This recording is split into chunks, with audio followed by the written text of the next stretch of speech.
And we also hear that Assange is due to leave the courthouse to be released on bail any time now. As you can see behind me, the press scrum is all there waiting for him to come out. So we expect that to happen at any moment. The delay, it seems, was about thrashing out the conditions of the bail. And we haven't received the latest news on what those conditions are, but they may remain the same as they were when he was going to be released on Tuesday. And they are very harsh. He's going to have to wear an electronic tag.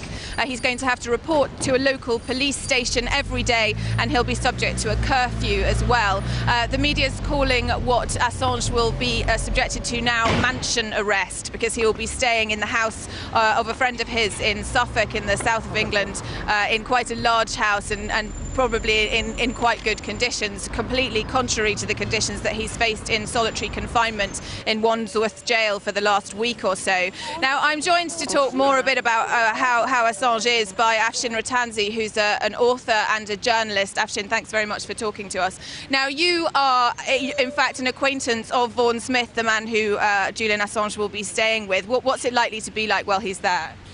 Well, I suppose it'll be a little bit better than Wandsworth Prison. Of course, he will be tagged. He'll have to report to a police station. I think what's most disturbing at the moment, whether he's released or not, is the possible collusion of the British government, because as we heard late breaking in the past 24 hours, it wasn't the Swedish government, the Swedish prosecutor. It was, in fact, the Crown Prosecution Service of the United Kingdom that was involved in the appeal against the bail decision. What is the British government's role in all of this is now becoming an issue, let alone what tentacles we're getting here from Washington itself. And what's this? Talk to me a bit more about the role of both the Swedish and now, as you say, the British government. What do we think is going on there?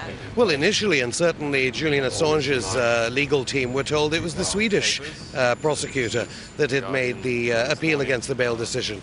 And then we learned, the Guardian newspaper of London, which of course is one of the newspapers, learned that it wasn't the case at all.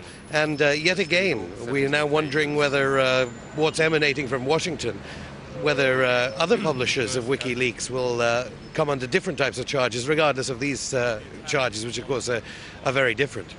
And what does this say about Sweden's legal system and indeed its own sovereignty, do you think?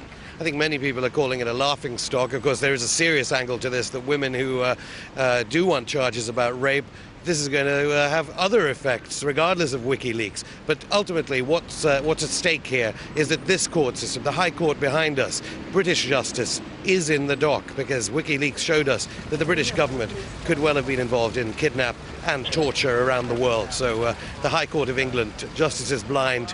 We'll have to see, regardless of Julian Assange. And of course, there's the case of Bradley Manning himself. And indeed, these sort of allegations that Assange's supporters are making, that the US has put pressure on Sweden to bring these charges. What do you think about those? I think this is a terrifying prospect, that whistleblowers can be hunted down like this. We're already hearing from congressmen on Capitol Hill calling for the execution of the source, alleged source of the WikiLeaks story, and the revival of the 1917 US Espionage Act.